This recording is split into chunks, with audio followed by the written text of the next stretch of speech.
আসসালামু আলাইকুম। আজকে আমরা ক্যালকুলাস থেকে আরেকটি গুরুত্বপূর্ণ ম্যাথ নিয়ে হাজির হইলাম। দেখুন, এখানে আগে বুঝতে হবে যে প্রশ্নটা কোন টাইপে আমাকে করেছে। যখন দেখবেন যে একটা এই ফাংশন ছিল এক্স, বাট এটাকে প্রকাশ করছে তারা কি আকারে থিটা প্লাস সাইন থিটা, তার মানে থিটা দিয়ে প্রকাশ করছে। আবার এটা ছিল কি ওয়াই, এটাকেও তারা 1 মাইনাস কস থিটা, তার মানে এটাকেও তারা থিটা দিয়ে প্রকাশ করছে।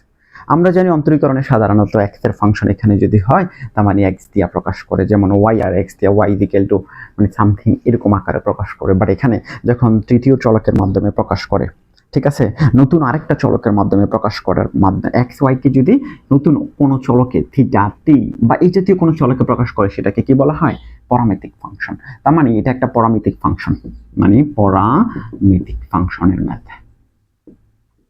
প্যারামেট্রিক ফাংশনটা হচ্ছে যেখানে এক্স ওয়াই কে কি করা হয়, নতুন কোনো চলক দ্বারা প্রকাশ করা হয়। এক্স ওয়াই কে নতুন কোনো চলক দ্বারা প্যারামেট্রিক ফাংশনে প্রকাশ করা হয়। তার মানে এই রকম অঙ্কগুলোকে আমরা কি করব, প্রথমে এক্স এর যে ফাংশনটা আছে সেটাকে থিটার সাপেক্ষে যে নতুন চলক দিব তার সাপেক্ষে অন্তরীকরণ করব, তাহলে ডিএক্স বাই ডি থিটা।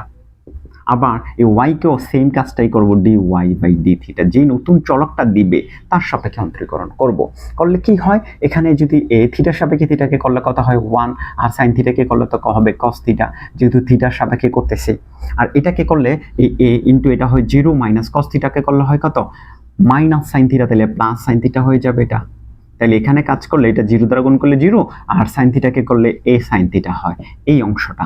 আর এই অংশটা কি হইল, এটা হয়ে গেল a into 1 plus cos theta. এখন আমাদেরকে এই dx বাই d থিটাও বের করতে বলে নাই, dy বাই d থিটাও বের করতে বলে নাই। আমাদেরকে যেটা বের করতে বলছে সেটা কত, dy বাই dx। দেখেন dy আছে এখানে, dx আছে এখানে, তার মানে আমরা একটু জটিল ধাঁধার মধ্যে পড়ে গেলাম। তো আমরা কি করি, এই dy ডিভাইডেড বাই dx আমরা এখানে লিখলাম। dy বাই dx তো লেখা যায় না, বাট dy বাই d থিটাটা লিখতে হবে। এবার এটাকে যদি আমি একটা কাজ করি, এটাকে যদি আবার এখানে dx divided by d theta লিখি, তাইলেই তো ঘটনাটা ঘটে যায়। কিভাবে? কারণ কি, এইটাকে যখন এটাকে ভাগ করছি, আমি পরের লাইনে আলোচনা করছি, তাইলে এখানে এটা মানটা কত, dy বাই d থিটার মান কত ছিল, এটা ছিল a sin থিটা। কত ছিল, a sin থিটা। আর dx বাই d থিটার মান কত ছিল, a into 1 plus cos theta. তার মানে এটা আমরা এই লাইনে এরকম ভাবে লিখতে পারি যে dy by d theta into d theta divided by dx। তার মানে d থিটা কাটা গেলে এই dy বাই dx চলে আসবে না, তাহলে এ কাটা, এখানে এ কাটা, তাহলে এখানে থাকলো কত, sin theta divided by 1 plus cos theta. ঠিক আছে, আমি এই লাইন থেকে এখানে চলে যাই, তাহলে আমাদের এখানে রয়ে গেল কত, মানে যে মূল উদ্দেশ্য ছিল dy বাই dx এটাই রয়ে গেল। তাহলে এই পাশে আছে sin থিটা, এই পাশে 1 প্লাস cos থিটা, বাট অপশনে এই উত্তরটাই নাই। যদি এটা থাকতো তাহলে উত্তর কিন্তু এটাই হয়ে যেত, বাট নাই।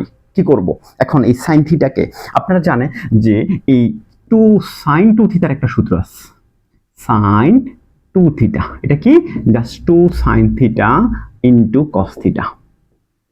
ঠিক আছে, আরেকটা সূত্র আছে যে 1 plus cos theta, 1 plus cos theta, 1 plus cos 2 theta, আমরা লিখতে পারি 1 প্লাস cos 2 থিটা। এটা সূত্রটা হচ্ছে 1 প্লাস cos 2 থিটার সূত্র হচ্ছে কত, 2 cos স্কয়ার থিটা। ঠিক আছে, এই দুই সূত্র, এই sin থিটাকে যদি আমি এভাবে লিখি যে sin থিটাকে তো এটাকে বানানো যায় sin, এখানে একটা 2 দিলে এটাকে লেখা যায় 2 দিলে থিটা বাই 2 দেওয়া যায়, তাহলে এটা হচ্ছে থিটা, মানে sin 2 থিটা। sin 2 থিটাকে লেখা যাবে কত, এখন 2 sin থিটা, থিটার মান কিন্তু এখন theta by 2 into cos theta by 2।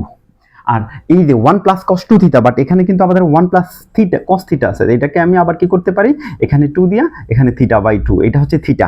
1 plus cos 2 theta, তাহলে 2 cos square theta, 2 cos square theta, theta মানে থিটা বাই 2, 2 কাটা, একটা cos থিটা বাই একটা cos থিটা কাটা, তাহলে উপরে রয়ে গেল sin থিটা বাই 2, নিচে রয়ে গেল cos থিটা ডিভাইডেড বাই 2। তার মানে এটাকে কত লেখা যায়, tan থিটা ডিভাইডেড বাই 2।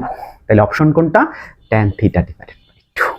তার মানে এই জাতীয় ম্যাথগুলোকে আমাকে আগে কি করতে হবে, যেটা থার্ড চলকের সাহায্যে প্রকাশ করব, তাহলে আগে x কে থার্ড চলকের সাহায্যে অন্তরীকরণ, তারপর y কে আবার থার্ড চলকের সাপেক্ষে অন্তরীকরণ, তারপরে যেহেতু ডিওয়াই বাই ডিএক্স, তাহলে এটা দ্বারা ভাগ করলেই হয়ে যায় মূলত। এটা দ্বারা যদি ভাগ করি তাইলে এই যে এটার অপশনটাকে ভাগ করলে অটোমেটিকলি এখানে বাকিটা হচ্ছে সূত্র অনুযায়ী আমরা এখানে কিছু ত্রিকোণমিতিক সূত্র অ্যাপ্লাই করা হয়েছে, এটা 49 বিসিএসে আসছে। সেম আপনারা একটু ট্রাই করেন তো, সেম অঙ্কটা মূল বইয়ে দেওয়া আছে। কোথায় দেওয়া আছে? মূল বইয়ে। মূল বইয়ে কি আমাদের এটা একদম ক্যালকুলাস বই মূল বইয়ে দেওয়া আছে, তবে মূল বইয়ে এটা দুইটা ম্যাথ আছে, একটা হচ্ছে এখানে প্লাস, আবার আরেকটা হচ্ছে এখানে মাইনাস। তার মানে এই যে রেজাল্টটা, মাইনাসের রেজাল্টটা দিয়ে নিজে করে দেখবেন রেজাল্টটা কত হয়। ঠিক আছে, মাইনাস দিয়ে করলে এটা cot θ বাই 2 আসবে, মাইনাস দিয়ে করলে কি cot θ বাই 2 আসবে। আমি রেজাল্টটা বলে দিলাম, মিলিয়ে দেখবেন হয় কিনা। ঠিক আছে, তার মানে এই টাইপের যে ম্যাথগুলো আছে পরামিতিক ফাংশন, সেটার জন্য আপনাকে কি করতে হবে, সেই সিস্টেমটা অবশ্যই আপনাকে আগে জানতে হবে। ঠিক আছে, ওকে, আজকে এই পর্যন্তই। ধন্যবাদ সবাইকে।